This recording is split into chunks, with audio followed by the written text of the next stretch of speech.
महत्त्वपूर्ण नोटहरू स्केलेटल सिस्टममा सोधियो भने हैन, पहिलो कुरा स्केलेटल सिस्टमभित्र के पर्छ भन्यो भने बोन, कार्टिलेज, टेन्डन, लिगामेन्ट र जोइन्ट्स, यिनीहरूलाई चाहिँ हामी स्केलेटलभित्र पर्ने पार्ट्सहरू भनेर भन्ने गर्छौँ।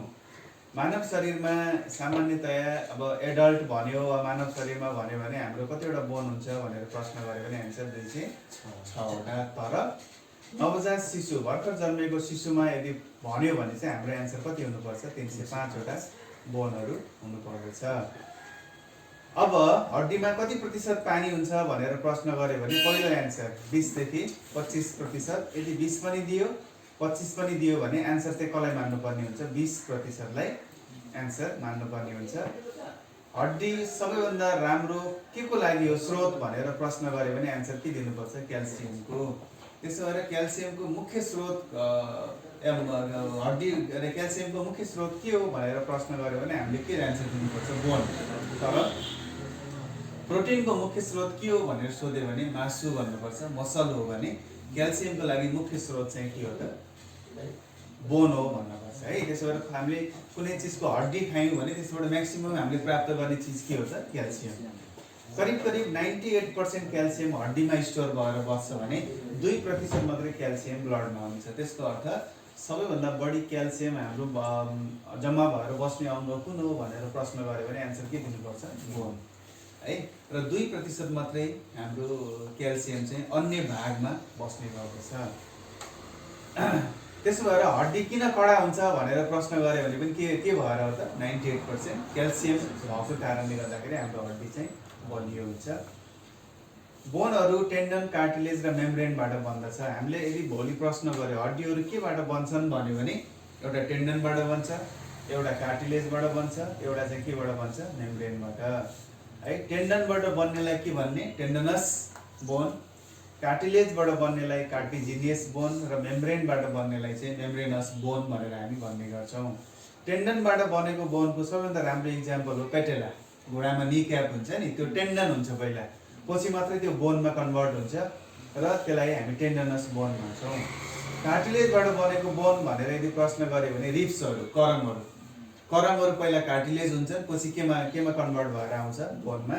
र मेम्ब्रेनबाट बनेका हाडहरू भन्यो भने अरू धेरै जसो हाडहरू मेम्ब्रेनबाट बनेका हुन्छन्। यसरी मेम्ब्रेनबाट बनेको हड्डीलाई मेम्ब्रेनस, कार्टिलेजबाट बनेकोलाई कार्टिजिनियस र टेन्डनबाट बनेकोलाई चाहिँ हामी के भन्छौँ? टेन्डनस भनेर भन्छौँ। हड्डीहरू स्ट्रक्चर बनावटको आधारमा 2 किसिमको हुन्छ, एउटा स्पोन्जी एउटा कम्प्याक्ट है। बनावट हेर्ने भने हड्डीको बनावट कस्तो हुन्छ? 2 किसिमको, एउटा स्पोन्जी टाइपको, एउटा कम्प्याक्ट टाइपको। अब महत्त्वपूर्ण कुरा, स्पोन्जी भनेको छिद्रयुक्त हड्डी हो, हेर्दाखेरि मौरीको चाका जस्तो पनि देखिन्छ। हनीकम्ब लाइक स्ट्रक्चर भन्छ कि मौरीको चाका जस्तै देखिने भएको भएर स्पोन्जी छिद्रयुक्त हुन्छ भने कम्प्याक्ट चाहिँ चिल्लो हुन्छ है। अब अर्को महत्त्वपूर्ण कुरा हिसाब भन्दा स्पोन्जी भित्र रेड बोन म्यारो हुन्छ भने कम्प्याक्ट भित्र के हुन्छ? Yellow bone marrow. अब प्रश्न गरिन्छ ब्लड सेलहरूको उत्पादन कसले गर्छ भनेर प्रश्न गर्यो भने रेड बोन म्यारो। यसको अर्थ कम्प्याक्ट बोनले आरबिसी उत्पादन गर्यो या ब्लड सेल उत्पादन गर्यो कि स्पोन्जीले भन्दा आन्सर के दिनु पर्यो? रक्तकोषहरूको उत्पादन स्पोन्जी बोनहरूबाट हुने गर्दछ है। भने कम्प्याक्टमा येल्लो बोन म्यारो हुन्छ।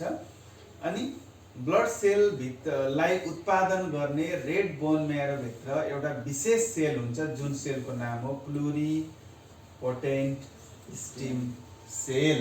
भोलि अब रेड बोन म्यारो भित्र गएर पनि सोध्यो, सजिलो भाषामा ब्लड सेलको उत्पादन कसले गर्छ भनेर सोध्यो भने त हाम्रो आन्सर रेड बोन म्यारो हो।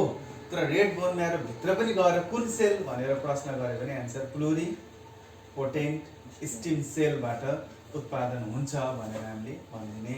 यसरी उत्पत्तिको आधारमा हड्डीलाई 3 भागमा टेन्डनस, कार्टिलिजिनियस र मेम्ब्रेनस, बनावटको आधारमा 2 भागमा स्पोन्जी र कम्प्याक्ट भने। अब साइजको आधारमा हामीले हड्डीलाई 5 भागमा विभाजन गर्छौँ। साइजको आधारमा है, एउटा के हो? लङ बोन, अर्को सर्ट बोन, अर्को फ्ल्याट बोन, अर्को इरेगुलर बोन, अर्को सिसामोइड बोन। अब लङ बोन भित्र हामीलाई मुख्यतया झुक्काउने भनेको यो 2टा हड्डीले हो, क्लेभिकल र फ्यालेन्जेजले। अब हातको औँलामा पाइने हड्डीहरूलाई फ्यालेन्जेज भनिन्छ भनेपछि औँलामा पाइने हड्डी लामो हड्डी जस्तो लाग्छ, लाग्दैन। तर यो के हो, लङ बोन नै हो। त्यसो भएर हामीलाई एकदमै झुक्क्याउने सम्भावना फालेन्जेस हड्डीहरू कुन ग्रुपमा पर्छ भनेर सोध्यो भने हेर्दाखेरि सर्ट बोन जस्तो लागे तापनि यिनीहरू चाहिँ खास केमा राख्नुपर्छ, लङ बोन। अर्को क्ल्याभिकल, क्ल्याभिकल हेर्दाखेरि इरेगुलर घुम्रिएको छ, एस आकारको छ, तर यो कुनमा पर्छ, लङ बोनमा। Humerus, radius, ulna, femur, tibia, fibula त यिनीहरू सबै केमा आएका, लामो हड्डीमै भयो।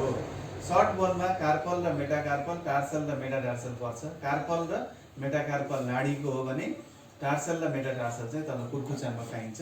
यिनीहरूलाई चाहिँ कुनमा राखिन्छ, सर्ट बोनमा। अर्को फ्ल्याट बोन, चेप्टो बोनमा क्रेनियम, स्क्यापुला र पेल्भिक बोनहरू पर्दछन्। यसमा दुईटा कुराहरू हामीले यहाँ छुट्यायौँ लेख्न। एउटा के लेख्नु पर्यो, रिब्स र अर्को चाहिँ स्टर्नम। रिब्स कुन बोन अन्तर्गत पर्छ भनेर प्रश्न गर्यो भने फ्ल्याट बोन अन्तर्गत है, करन। तर करन हेर्दाखेरि कस्तो देखिन्छ, लामो लामो, तर यो कुन ग्रुपमा पर्छ त, फ्ल्याट बोन अन्तर्गत पर्दछ। त्यसै गरी स्टर्नम हैन, यो छातीको बिचमा हुने बोनलाई जसलाई ब्रेस्ट बोन पनि भनिन्छ। स्टर्नमलाई अर्को नाममा के पनि भन्छौँ हामी, ब्रेस्ट बोन। र त्यो बोन पनि कुनमा पर्छ त, चेप्टो हाड अन्तर्गत पर्छ। इरेगुलर भनेको चाहिँ कुनै पनि बोनको आकार नमिलिएको बोनलाई चाहिँ हामी इरेगुलर भन्छौँ। विशेष गरी अनुहारको हाड, फेसियल बोन र अर्को चाहिँ भर्टिब्रा, मेरुदण्डका हड्डीहरूलाई चाहिँ हामी केमा राख्छौँ त, इरेगुलर बोनमा। र सिसामोइड बोन भनेको गोलो हाड भन्ने अर्थ लाग्छ। सिसामोइडको अर्थ के हुन्छ, गोलो हाड। गोलो हाड भनेर विशेष गरी दुईटा हाडलाई चिन्छन्। एउटा पेटेला, त्यही निक्याप है, निक्याप। यो फ्र्याक्चर भयो भने नजम्ने हड्डी पनि पेटेला हो, पेटेला। र फिसिफर्म, अर्को यो कार्पल जुन नाडीमा 8वटा हड्डी हुन्छ हैन, 8वटा हड्डीमध्ये यो फिसिफर्म एउटा हड्डी चाहिँ गोलो आकारको हुन्छ। यो दुईटालाई चाहिँ हामी के इक्जाम्पलमा राख्ने गर्छौँ, सिसामोइड बोनको इक्जाम्पलमा हामी राख्ने गर्छौँ। शरीरमा पाइने सम्पूर्ण बोनलाई दुई भागमा वर्गीकरण गरिएको छ। एउटा एक्जियल स्केलेटन र अर्को चाहिँ एपेन्डिकुलर स्केलेटन। एक्जियल भित्र 80वटा पर्छ भने एपेन्डिकुलर भित्र 126वटा बोनहरू पर्छ। भोलि प्रश्न गरिदिन्छ एक्जियलमा कुन कुन पर्छ र एपेन्डिकुलरमा कुन कुन पर्छ भनेर हामीले आन्सर दिनुपर्छ। अब टाउकोको हड्डी के को इक्जाम्पल हो, एक्जियल 22वटा हुन्छ। मेरुदण्डमा भएका हड्डीहरू 33वटा, जो पनि केमा पर्छ, एक्जियलमा। रिब्स 24वटा, एफजियल र स्टर्नम एउटा गरेर टोटल हड्डी कतिवटा भयो त, 80वटा हड्डीहरू एक्जियल भित्र पर्छ। अब यसलाई बुझ्नको लागि सजिलो, जो हड्डी मिड लाइनको नजिक बसेको छ त्यसलाई केमा राख्ने, एक्जियलमा। जो मिड लाइन भन्दा अलि टाढा गएर बसेका छन् तिनीहरूलाई केमा राख्ने त, एपेन्डिकुलरमा। अब हेर न, गऱ्यो भने हाम्रो एन्सर कतिवटा, 80वटा भनेर हामीले दिने है त। ल अब सोल्जर जोइन्टमा जाउँ। ओके, सोल्जर जोइन्ट ग्लेनोइड क्याभिटीमा बन्दछ। सोल्जर जोइन्ट जो खाल्डो परेको एउटा भाग हुन्छ, यो के अरे स्क्यापुलामा, त्यो खाल्डो परेको भागलाई हामी के भन्छौँ, ग्लेनोइड क्याभिटी। र त्यो ग्लेनोइड क्याभिटीमा कुन जोड्नी बन्छ भनेर भोलि प्रश्न गर्यो भने आन्सर के दिनुपर्छ, सोल्जर जोइन्ट भने हिप जोइन्ट बस्ने त्यो खाल्डो परेको भागलाई के भनिन्छ, एसिटाबुलम। र एसिटाबुलममा कुन जोइन्ट बन्छ भनेर सोध्यो भने आन्सर के, हिप जोइन्ट। यो दुईटा महत्त्वपूर्ण छ हैन। हिप जोइन्ट कुन क्याभिटीमा बन्छ भन्यो भने आन्सर एसिटाबुलम। र सोल्जर जोइन्ट कुन क्याभिटीमा बन्छ भनेर प्रश्न गर्यो भने आन्सर के दिनुपर्छ, ग्लेनोइड क्याभिटी। सामान्यतया जोड्नी जोइन्ट्सहरूलाई चाहिँ हामी तीन भागमा विभाजन गर्छौँ, इमोभेबल जोइन्ट, स्लाइटली मुभेबल जोइन्ट र फ्रीली मुभेबल जोइन्ट। अचल जोड्नी, अर्धचल जोड्नी र सजिलै चल्न सक्ने जोड्नी गरेर हामी तीन ग्रुपमा विभाजन गर्ने गर्छौँ। यसलाई फाइब्रस जोइन्ट पनि भनिन्छ हैन। अचल जोड्नीलाई हामी अर्को शब्दमा के पनि भन्छौँ, फाइब्रस जोइन्ट, किनभने यो फाइब्रस टिस्युले बनेको हुन्छ। त्यसो भएर यसको नाम के राख्यो त, फाइब्रस जोइन्ट। विशेष गरी क्रेनियम र टिथहरू अर्थात् टाउकोको हड्डी र दाँतहरू चाहिँ कस्तो जोइन्ट हुन् त, अचल जोड्नी हुन्, जसलाई केले जोडेको छ, फाइब्रस टिस्युले। भने स्लाइटली मुभेबल जोइन्टहरू प्रायः जसो कार्टिलेजले जोडिएका हुन्छन्। त्यसो भएर यसको नाम के राख्यो, कार्टिलिजिनियस जोइन्ट। भोलि कार्टिलिजिनियस जोइन्ट भनेर कसलाई चिनिन्छ भन्यो भने आन्सर के दिनु पर्यो, slightly movable joint. Fibrous joint भनेर कसलाई भनिन्छ भन्यो भने आन्सर के दिनु पर्यो, मुभेबल जोइन्ट। कार्टिलिजिनियस जोइन्टको इक्जाम्पलहरू के भनेर सोध्यो भने कार्टिलेज टिस्युले बनेका जस्तो मेरुदण्ड, भर्टिब्रा है, भर्टिब्राहरूको बिचको जोइन्ट कस्तो हो त स्लाइटली मुभेबल जोइन्ट सिम्फेसिस प्युबिस दुईटा पेल्भिक बोनको बिचको जोड्नेलाई के भनिन्छ सिम्फेसिस प्युबिस त्यो पनि केमा पर्छ स्लाइटली मुभेबल जोइन्ट अर्को टेम्पोरोम्यान्डिबुलर जोइन्ट टिएमजे है टिएमजे भनेको यो मुखमा हुन्छ माथिपट्टिको टेम्पोरल बोन तलपट्टिबाट म्यान्डिबल गएर जोइन्ट भन्छ जसलाई चाहिँ हामी टेम्पोरोम्यान्डिबुलर जोइन्ट भन्छौँ हैन यसलाई पनि हामी के भन्छौँ स्लाइटली मुभेबल जोइन्टमा राख्ने गर्छ भने अर्को स्याक्रोइलियाक जोइन्ट भन्छ हामी स्याक्रोइलियाक जोइन्ट चाहिँ पनि हाम्रो यो स्याक्रम र इलियाक बोन मिलेर यो स्याक्रल जोइन्ट जुन मेरुदण्डको स्याक्रम र हिपको इलियाक भन्ने पार्ट जोइन्ट भएर बनेको जोडीलाई चाहिँ हामी स्याक्रोइलियाक जोइन्ट भन्दछौँ यिनीहरू के को इक्जाम्पल हो त स्लाइडली मुभेबल जोइन्टको इक्जाम्पल हो भने फ्रीली मुभेबल सजिलै चल्न सक्ने हड्डीहरूमा अल्सो कल्ड स्लाइडली मुभेबल हैन यसलाई के पनि भनिन्छ फ्रीली मुभेबल जोइन्टलाई चाहिँ साइनोभियल जोइन्ट पनि भनिन्छ यो विशेष गरेर हातखुट्टाहरूमा पाइने जोड्नीहरू सजिलै चल्न सक्छन् हैन जसमध्ये लार्जेस्ट जोइन्ट कुन हो नी जोइन्ट है खुट्टाको जोइन्ट भनेपछि स्मलेस्ट जोइन्ट कुन हो भने इन्क्युडो स्टोपेडियल जोइन्ट भनेको चाहिँ कानमा यो स्टेपेडिस हड्डीलाई जोडेर राखेको एउटा जोड्नी छ त्यसो भएर हेर्नु चाहिँ सबभन्दा सानो हड्डी पनि स्टेपेडिस सबभन्दा सानो मसल्स पनि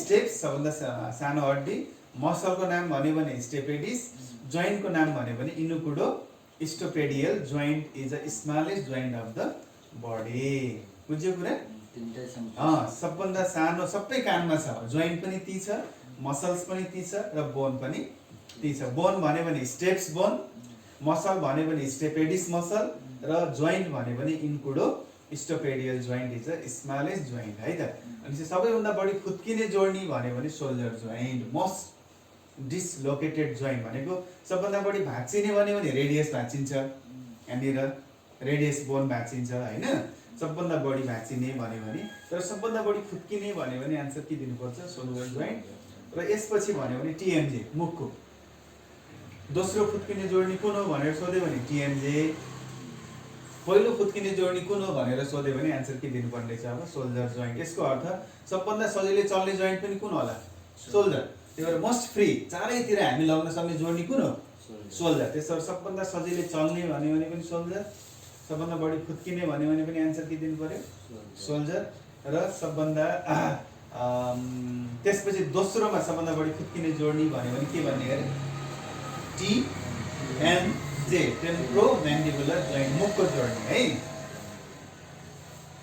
ल अब यहाँनिर मैले राखेँ most common fracture of the body एडल्टमा रेडियस जसलाई हामी अर्को शब्दमा के पनि भन्छौँ पोलिस फ्र्याक्चर है ओभरअल के पनि भनेन भने पनि आन्सर के दिनुपर्छ पोलिस फ्र्याक्चर बुझ्यो कि नै सबभन्दा बढी भाँचिने हड्डी कुन हो भनेर सोध्यो भने पनि कोलिस एडल्टमा भनेमा पनि के भन्ने कोलिस तर ओल्ड एज प्रेग्नेन्सी र बच्चा छुट्याएर सोध्यो भने त्यहाँनिर उत्तर अलिक फरक पर्छ बुढेसकालमा प्रायः जस्तो भाँचिने भनेको नेक अफ फिमरको टाउको र प्रेग्नेन्सीमा पनि ओभर वेट बडी पेटको वेट बढी हुने भएको भएर भाँचिने सम्भावना कुन बढी हुन्छ नेक अफ फिमर त्यसो भएर ओल्ड एज वा प्रेग्नेन्सी भनेर तोक्यो भने नेक अफ फिमर भन्ने है चाइल्ड भन्यो भने सुप्राकन्डाइलर यहाँनिर बच्चाको सबभन्दा बढी भाँचिने भनेको एल्बो जोइन्टमा जसलाई हामी सुप्राकन्डाइलर फ्र्याक्चर भन्छौँ ठिक छ सुप्राकन्डाइलर फ्र्याक्चर जसलाई ग्रिन स्टिक फ्र्याक्चर पनि भनिन्छ कोही बाँसको लट्ठी के अरे बेश्रमको लट्ठी जस्तै दोब्रिन्छ त्यसो भएर ग्रिन स्टिक फ्र्याक्चर त्यसरी भनिएको तर केही पनि भनेन भने के भन्ने कोलिस फ्र्याक्चर कोलिस भनेको कुन बोन हो भनेर सोध्यो भने आन्सर रेडियस बोन भनेर हामी भन्ने गर्छौँ है अब साइनोभियल जोइन्टको प्रकारहरू भन्छ यो पनि महत्त्वपूर्ण छ जुन हाम्रो फ्रीली चल्ने सजिलै चल्ने जोड्नीहरू छन् तिनीहरूलाई हामीले 5 भागमा विभाजन गर्छौँ पहिलो हो बल एन्ड सकेट जोइन्ट है यसमा एक्चुअली सोधिएको छ यसमा के सोधिएको छ भने तपाईहरुलाई इक्जाम्पल सोधिएको छ इक्जाम्पल राखेर यो के को जोड्नी अन्तर्गत पर्छ भनिन्छ सोल्जर र हिप पोइन्ट यो हिप पोइन्ट जोइन्ट कस्तो हुन्छ भने एउटा खाल्डो हुन्छ खाल्डो भनेको सकेट भनेको जस्तो सोल्जर अघि नै भन्यो नि ग्लेनोइड क्याभिटी त्यो पनि सकेट हुन्छ अनि एसिटाबुलम पनि के हुन्छ खाल्डो सकेट हुन्छ त्यसमा गएर बल जस्तो आएर ठ्याक्क अड्डिन्छ यसरी बल तल गएर केमा अड्डियो सकेटमा अड्डिने भएको भएर यसको नामै के राख्यो बल एन्ड सकेट जोइन्ट त्यसो भएर सजिलो बल एन्ड सकेट एक नम्बरमा राख्छ र जोड्नी पनि कहाँ पर्यो एक नम्बरको जोड्नी भनेको हातको पनि एक नम्बर कुन सोल्डर खुट्टाको पनि एक नम्बर कुन हिप बोन सजिलो छ किन याद गर्ने तरिका हातको पनि पहिलो जोड्नी खुट्टाको पनि पहिलो जोड्नी यहाँ पनि कुन भन्नु पर्यो पहिलो जोड्नी त्यही भएर बल एन्ड सकेट भित्र सोल्डर र हिप जोइन्ट पर्छ भने हिङ्स भनेको कब्जावाल भनेको यो इल्बो ढोका जस्तै ढोका दुईतिर जान्छ र जान्न नि कब्जा ठोकेपछि एकतिर मात्रै जान्छ अनि हाम्रो इल्बो जोइन्ट दुईतिर जान्छ जाँदैन त्यसो भए ठ्याक्कै सजिलो छ कब्जावाल इल्बो भन्ने बित्तिकै हातको पनि दोस्रो खुट्टाको पनि दोस्रो सजिलो छ है एल्बो र एङ्कल किनी जोइन्ट र ग्लिडिङ भन्छ सर्कने जोड्नी भन्छ हातको पनि तेस्रो खुट्टाको पनि तेस्रो रिस्ट कुन हो तेस्रो खुट्टाको एङ्कल सजिलो छ है यो कर्म